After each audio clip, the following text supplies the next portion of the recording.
நைட்டுக்கு வந்து மழையெல்லாம் பெய்யறதுனால நாங்கள் டின்னருக்கு வெளியிலலாம் போகலை. இங்கே ரெஸ்டாரண்ட்லேயே ஆர்டர் கொடுத்தோம். ஹோட்டல்லையே மெனு நல்லா இருந்துச்சுன்னு சொல்லி ஆர்டர் போட்டிருக்கோம். என்னெல்லாம் பாருங்கள். இது வந்து மலபார் சிக்கன் பிரியாணி, அப்புறம் சிக்கன் 65, இது வந்து சப்பாத்தி, அப்புறம் ஒயிட் ரைஸ். 2 ஒயிட் ரைஸ் வாங்கினோம். எனக்கும் மாமாவுக்கு வந்து ஒயிட் ரைஸ் வாங்கினோம். அப்புறம் தால் ஃப்ரை அதுவும் 2 வாங்கினோம். எங்கே ஒரு தால் ஃப்ரை இருக்குது.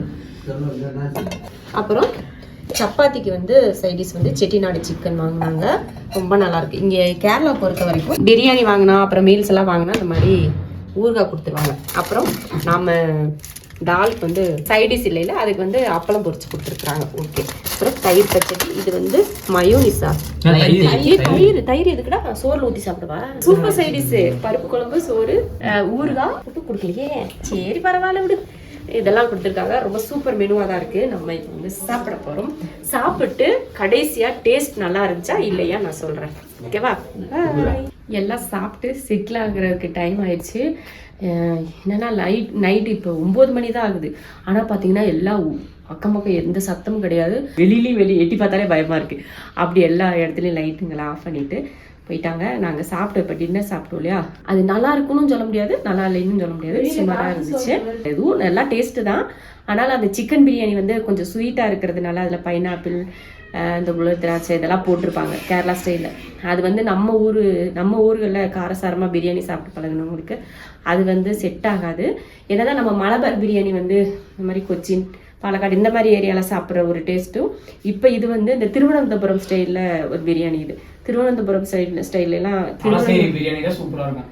திருவனந்தபுரத்துல எல்லாம் பிரியாணி சாப்பிட்டோம்னா இந்த மாதிரி தான் ஸ்வீட்டாக இருக்கும். அதில் அந்த பழங்கள்லாம் எடுத்து உள்ளே போட்டு வச்சு கொடுப்பாங்க. அதே மாதிரி பிரியாணி அது யாருக்குமே பிடிக்காது. அது தெரியாமல் ஆர்டர் போட்டோம்.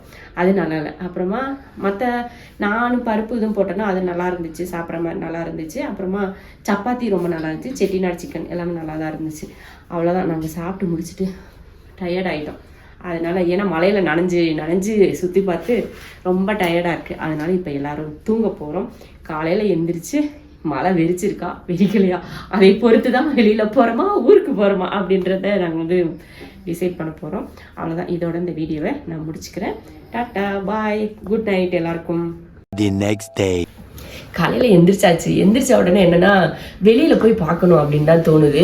வெளியில் மழை பெய்யுதா இல்லை மிஸ்டாக இருக்கா இல்லை லைட்டாக வெயில் எதுவும் அடிக்குதா அப்படின்னு பார்க்கணுன்னு தோணுது. இப்போ வந்து டீ வந்து ஆர்டரு போட்டிருக்கோம். இப்போ கொண்டு வருவாங்க. அதுக்குள்ளே நம்ம வெளியில் கிளைமேட் எப்படி இருக்குன்னு சொல்லிட்டு போய் பார்த்துட்டு வந்துடுவோம். ஏன்னா நம்ம ஊரில் எந்திரிச்சு போனதுமே ஒன்று நல்லா சுல்லுன்னு இந்த நேரத்துக்கு ஒரு வெயில் வர ஆரம்பிச்சிருக்கும். இங்கே எப்படி இருக்குன்னு போய் பார்ப்போம். வாங்க போகலாம். இப்போ பார்த்தீங்கன்னா சுற்றி வீடு இருக்கா ரோடு இருக்கா எதுவுமே தெரியல. நம்ம தங்கி இருக்கிற ரூம் மட்டும்தான் நம்ம கண்ணுக்கு தெரியுது. சுற்றி எதுவுமே இல்லாத மாதிரி இருக்குது. அவ்வளோ இருக்குது. அப்படி மோசமாக இருக்குது இங்கே கிளைமேட். இது வந்து நமக்கு வந்து என்ஜாய் பண்ணுற மாதிரி இருக்கும். ஆனால் இங்கேயே தங்கி இருக்கிறவங்களுக்கு இது வந்து ரொம்ப கஷ்டமாக இருக்குது. எப்படா நம்ம வெயிலை பார்க்கலாம், எப்படா குளிர் இல்லாமல் இருக்கலாம் அப்படின்னு தான் இங்கே இருக்கவங்களுக்கே தோணும். அந்த மாதிரி இருக்குது. ஏன்னா டெய்லி இதே பார்த்து கூடயே இருந்து இதுலேயே வேலைக்கும் போய் கொழுந்து பறிக்கிறதுக்கு தேயிலை பறிக்கிறதுக்கு போவாங்களா, அதுவும் போய் பண்ணி அப்போ எவ்வளோ கஷ்டம் அவங்களுக்கு பாவத்தை. ஆனால் நம்ம வந்து இது வந்து அங்கேருந்து வந்து சூப்பராக இருக்குங்கிறோம். ஆனால் அவங்களுக்கு இதெல்லாம் ரொம்ப கஷ்டம். ஆகஸ்ட் மாதம் வரைக்கும் இங்கே இப்படி தான் இருக்குமா. அதுக்கப்புறம் தான் செப்டம்பர் இப்படி தான் கொஞ்சம் வெயில் வந்து பார்க்குறதுக்கு கொஞ்சம் நார்மலாக வாங்கலாம். இப்போ அவங்களுக்குள்ள லைட்டாக தான் தெரியுது அந்த வீடு. அது கூட தெரியல, லேசாக இருக்குது. அசுமா மாதிரி கண்ணு தெரியாத ஆளுக்குலாம் அது சுத்தமாக தெரியாது. எங்கே இருக்குன்னே தெரியும். யார் சொல்லிட்டு வந்தா எங்கே இருக்குன்னே தெரியலையா. விடிய காலையில் கிளைமேட் எப்படி இருக்கு ரோடே தெரியாது போலயே. ஒருவேளை இது கொஞ்சம் மேலே இருக்கிறதுனால இப்படி இருக்கும். இல்லை பொதுவாகவே இப்படி தான் இருக்கும். நம்ம சொர்க்கத்துக்கு வந்திருக்கோமா?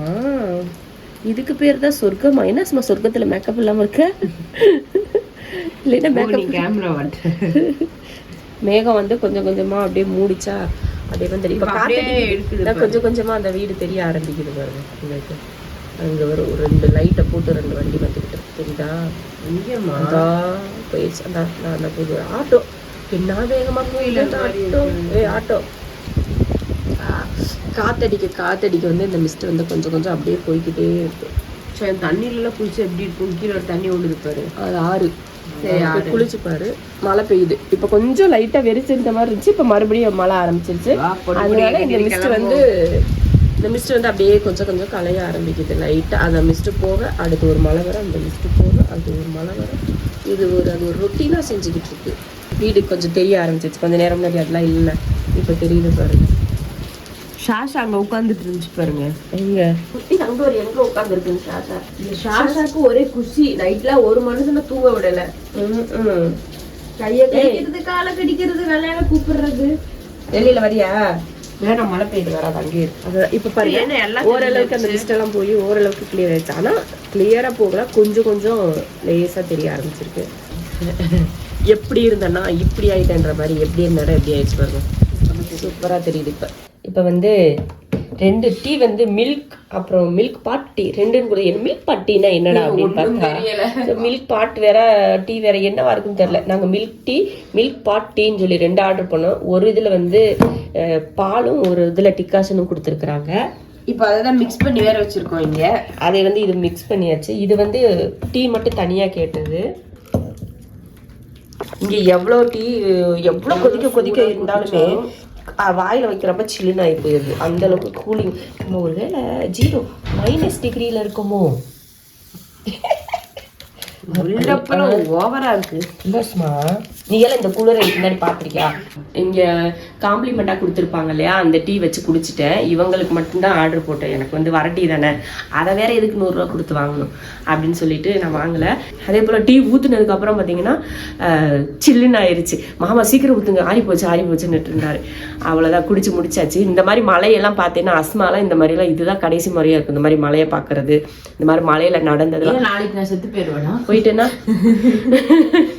அப்படிக்கு இப்படி போயிட்டேன்னா என்ன எதுக்கு அப்படி நான் சொல்றேன் அப்படின்னு பாத்தீங்கன்னா, இதுக்கு முன்னாடி நாங்க ஒரு 3 வருஷத்துக்கு முன்னாடி வந்தப்ப என்னாச்சுன்னா, அப்போ வந்து வெயில், செப்டம்பர் மாதம் எப்படியோ தான் வந்தோம். அப்போ வந்து வெயிலாக தான் இருந்துச்சு. அது பனி அடிக்கிற டைமில் வெயிலாக தான் இருந்துச்சு. பனியும் கூட அந்த அளவுக்கு கிடையாது. வந்து நாங்கள் அடுத்த நாளும் பிளான் இருந்துட்டு போகலாம் அப்படின்றதுக்காக. இவன் என்ன பண்ணிட்டா, ஐயோ என்னால் முடியலன்னு சொல்லி அதுக்கு வீசிங் வர ஆரம்பிச்சு, நான் இந்த ஊரை விட்டு போயே தீர்வேன் அப்படின்னு சொல்லிட்டு உடனே இதுங்கெல்லாம் கட்டிட்டு கிளம்பிட்டோம். துணிமணிலாம் தூக்கிட்டு கிளம்பிட்டோம். 3000 தண்டம் வேற. அதுவும் இல்லாமல் ஒரு 1/2 மணி நேரம் 2 மணிக்கு செக் அவுட் பண்ண வேண்டிய டைம் நாங்கள் தங்கியிருந்த ஹோட்டலில். அந்த டைமில் பார்த்தீங்கன்னா இந்த பிள்ளை சொன்னதுமே நாங்கள் ஒரு 1/2 மணி நேரம் எக்ஸ்ட்ரா ஆயிடுச்சு. மாட்டுப்பட்டி போயிருந்தோம், வர்றதுக்கு ஒரு 1/2 மணி நேரம் எக்ஸ்ட்ரா ஆயிடுச்சு. அந்த 1/2 மணி நேரத்துக்காக ஒரு நாள் ரூம் வாடகையை எக்ஸ்ட்ரா கொடுத்துட்டு நாங்கள் வந்து செக் அவுட் பண்ணோம். அவ்வளோ கஷ்டமாக இருந்துச்சு. வேஸ்ட்டாக போதே பணம், சரி அட்ஜஸ்ட்மெண்ட் எதுவும் பண்ணிக்கலாம் அவங்க.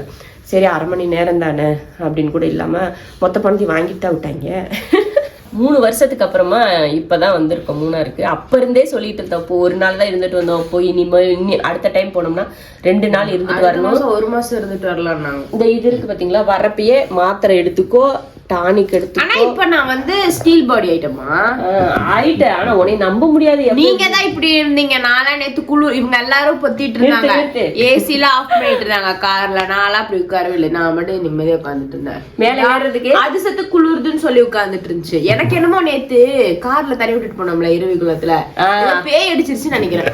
எப்பா நம்மள எங்கேயாவது விட்டுட்டு போயிடுறாங்க, இனிமேல் ஜாலியா இருக்கணும்னு சொல்லிட்டு அதுக்கு தெரிஞ்சிருச்சு, பேய் அடிச்சிருச்சு. அதனாலதான் சுத்திட்டு இருக்கு ரூம்ல. அவ்வளோதான். சரி, அதனாலதான் மாத்திரை மருந்தெல்லாம் எடுத்துட்டு வந்துருங்க. இந்த மாதிரி கிளைமேட்டுக்கெல்லாம் வந்தீங்கன்னா நீங்க ரெகுலரா மாத்திரை போடுறவங்களா இருந்தா மாத்திரைலாம் எடுத்து வச்சுக்க. ஆனா இந்த சாப்பாடு சாப்பிட்றதுக்கு ஒரு ஹோட்டல் தேடணும் பாத்தீங்களா.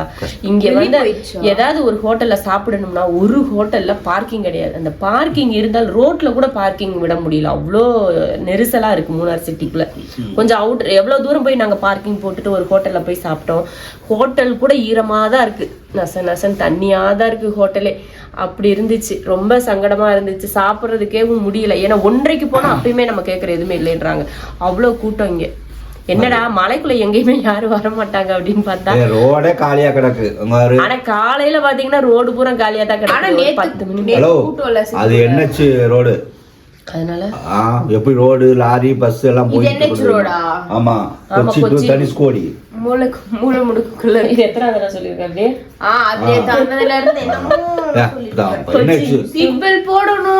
ஆமா, எத்தனை ரோடி வண்டி போயிட்டு பாரு, ஒரு வண்டியை காணாம பாரு, 2 வீலர் கூட போக மாட்டேது. நானும் இல்ல, ஒரு ட்ரக் போச்சு, ஆட்டோ போகுது, ஆட்டோ அங்க அப்பப்போ ஒண்ணு போகுது. மிஸ்டேக் இருக்கறனால தெரியல, ட்ரக் போச்சு. இல்ல சிந்த போச்சுடா, பாக்குறேன்ல. இங்கேயோ உட்காந்துட்டு வேற எப்படிதான். நாங்க அங்க எஸ்டேட்ல எல்லாம் நாங்க இருந்தப்ப பாத்தீங்கன்னா பயங்கரமா மழை பெய்யும். நாங்க சின்ன வயசுல எஸ்டேட்ல இருக்கிறப்பெல்லாம் ஸ்கூலுக்கு போகும்போது அந்த மாதிரி ரெயின் கோட்ல தான் போட்டு போவோம். இங்கக்குள்ள நின்னோம்னா அதை அந்த கடைசியில கொண்டு போய் தள்ளி விட்டுரும் காத்து. லீவ்ல விட மாட்டாங்களா? பள்ளி கல்லூரிகளுக்கு அந்த அளவுக்கு மோசமான காலத்துல எல்லாம் இல்ல. இப்பதான் ஆகுனா மழை லீவ் விட்டுறாங்க.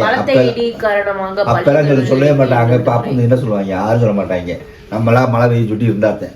நியூஸ் எல்லாம் சொல்லுவாங்க. அங்க வந்து சிக்னல் அவ்வளவா கிடைக்காது தானே. டிவி அந்த காலத்துல என்ன டிவி இருந்துச்சு? உங்க காலம் இல்ல, அம்மா காலம். அம்மா காலத்துல டிவி கிடையாது. சின்ன பிள்ளை இருக்கும்போது யாரோ ஒருத்தர் வீட்டுலதான் டிவி இருக்கும். எல்லார் வீட்லயும் டிவி இருக்கு. டிவி இருக்காது. என்ன பண்ணுவீங்க? நியூஸ்ல இந்த மாதிரி சொல்ல மாட்டாங்க. சொல்லுவாங்களா? ஆனா நியூஸ் எல்லாம் தெரியும் எல்லாருக்கும். அதெல்லாம் இல்ல லீவ் இருக்கு ஸ்கூலுக்கு காலேஜுக்கு அதெல்லாம் சொல்லுவாங்கன்னு.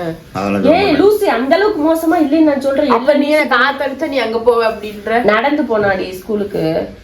நடந்துதான் போகணும் ஸ்கூலுக்கு. எங்க நான் வீடு காட்டியிருக்கேன் தானே, அந்த வீட்டுல இருந்து இவங்க வீடு காட்டினது தானே, ஸ்கூல் காட்டினது தானே, அந்த ஸ்கூலுக்கு நடந்துதான். உங்க வீடு அங்க இருக்கு இல்ல, தாத்தா வீடு தாண்டி தான் உங்க அந்த கடைசிக்கு போகணுமா, இந்த கடைசில இருந்து அந்த கடைசிக்கு ஸ்கூலுக்கு போகணும். இதுலதான் எல்லாரும் எஸ்டேட்ல வந்து வேலைக்கு போவாங்க. டெய்லருக்கு எங்க அம்மா இவங்க நேத்தே அவங்க அப்படிதான் நேத்து பேசினே இல்ல அவங்க கூட அப்படிதான் இருப்பாங்க எல்லாரும். நேத்து ஒரு வீடியோல பாத்திருப்பீங்க. அவங்க தேயிலை எடுக்க போறவங்க எல்லாம் எப்படி இருப்பாங்க. இவ்வளவு பெரிய மலையில அந்த தேயிலை அது இறக்கத்துல ஏத்தத்துல எல்லாம் ஏறி இதுல விரைச்சு போயிரும்ல. தேயிலை பகலெல்லாம் எடுக்கிறதுக்கு எவ்வளவு கஷ்டமா இருக்கும். இங்க வா, அப்படியெல்லாம் வேலை செய்யறாங்க அந்த மலைக்குள்ள.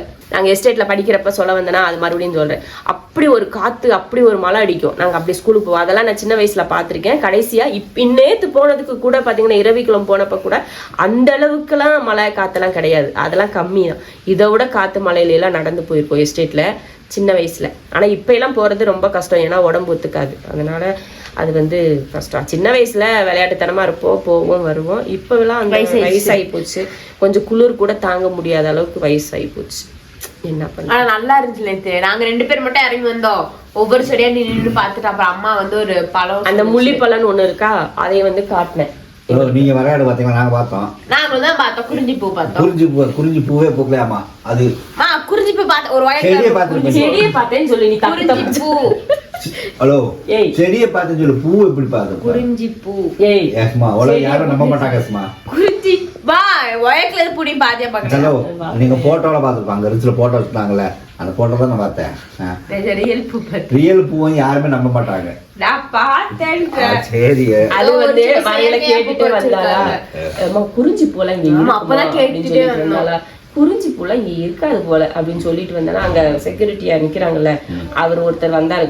வந்து இந்த இருக்கு பாருமா, இதுதான்மா குறிஞ்சி அப்படின்னு சொல்லிட்டேன். இது 12 வருஷம் அங்க பூக்குறதுன்னு சொல்லிட்டு வந்தாரு. நான் என்ன செஞ்சேன், கடைசியில பார்த்தா அங்க ஒரு தோட்டமே இருக்கும் மேல. ஒரு கொஞ்ச தூரத்துக்கு போகாம இறங்கி வந்தோம். நானு என்னடா குறிஞ்சி கார்டன் போட்டிருக்காங்க சொல்லி பார்த்தா, குறிஞ்சி கார்டன் சொல்லி போட்டிருந்தாங்க. குறிஞ்சி கார்டன் சொல்லி பார்த்தீங்கன்னா ஒன்னையும் காண சுத்தி வேலி அடிச்சிருக்காங்க வச்சா. அப்புறம் தான் யோசனை, ஓ அது 12 வருஷத்துக்கு ஒரு தானே பூக்கும். அப்ப வரல அண்ணன் குறிஞ்சி பூ பாக்குறதுக்கு. அந்த பூ எப்படி இருக்குன்னு முன்னாடி வந்து அம்மா இப்படியே போகுது. நாங்க நின்னு அஸ்பெக்ட் அதான் பார்த்து கிண்டல் பண்ணியிருந்தேன். மேல எங்க இருந்தாலும் இவங்க 2 பேரும் கண்டுபிடிச்சலாம். நான் எப்படா நான் இப்படி நிப்பாங்க பாருங்க, கையையும் காலையும் இப்படி பொம்மை மாதிரி வச்சுட்டு நிப்பாங்க பாருங்க. அதான் அம்மா நான் நின்னுட்டேன். சரியான காமெடி. அந்த ட்ரெஸ்ல எல்லாரும் பயங்கர காமெடி பீஸா. அதுவும் நீங்க 2 பேரும் செம காமெடி பீஸா இருந்தீங்க. நீங்க காமெடியா இருந்த அது நான் வீடியோ பார்த்ததுக்கு தான் தெரிஞ்சது நான் எவ்வளவு கேவலமா இருந்தேன். மாமானா இப்படி போட்டு இப்படி. ஆமா, அது டான்ஸ் அது நல்லா மழைங்கிறதுனால தான் அவளை என்ஜாய்மெண்ட் இருந்தது. நார்மலா போயிருந்தோம்னா அவளை என்ஜாய்மெண்ட் இருக்கு. குட்டி குழந்தையே நினைச்சிட்டு வந்துச்சு. ஆமா, யாருமே அதிக பேர் முக்கால்வாசி பேர்னா ரெயின் கோட் எல்லாம் போடவே இல்லை. அப்படியே சும்மா நனைஞ்சுக்கிட்டே வந்தாங்க. குழந்தை பாப்பா கூட அப்படிதான் போச்சு. தலைக்கு இல்லைன்னா உச்சில இருக்கு சேர்லைன்னா போய் வீட்டுல போய் காய்ச்சல் தான். இல்ல ஒரு சில பேர் வந்தவங்க அது இந்த அவ்வளவு மழை ஒண்ணு இருக்காது வைக்காது சொல்லிட்டு வந்தவங்க. ஆமா, நம்ம தான் மழை போய் இந்த ரெயின் கோட் வாங்கிக்கலாம்னு சொல்லிட்டு போனோம். ஆமா, அப்படி வாங்கலைன்னா எப்படிதான் இருந்திருக்குமோ. ஆனா நாங்க முதல் தடவை இரவிக்குள்ள போனப்போ வந்து ரொம்ப பயமா இருந்துச்சு. ஏன்னா ரொம்ப ஹைட்ல ஏறி போகும் அந்த பஸ். பாத்தீங்கன்னா இப்படி பள்ளத்தாக்கு, இது மேல இப்படி போகும். கொஞ்சம் அந்த ரோட்ல அந்த டயர் இப்படி இறங்கினா கூட கீழே போயிரும் போல. அப்படி ஒரு இதா இருக்கும். அதுலயும் மேல இருந்து ஒரு பஸ் வருது, அது இவ்வளவு தட்டி ரோட்ல 2 பஸ் சைடு அது வேற. அப்ப அந்த டைம்ல எல்லாம் பயமா இருந்துச்சு. ஆனா இந்த டைம் போறப்ப பாத்தீங்கன்னா ஒரு பயமும் தெரியல. பள்ளத்துக்குள்ள பூரா மிஸ்ட், அதனால பயப்படல. அந்த ஃபால்ஸ் தான் அல்டிமேட். ஆமா.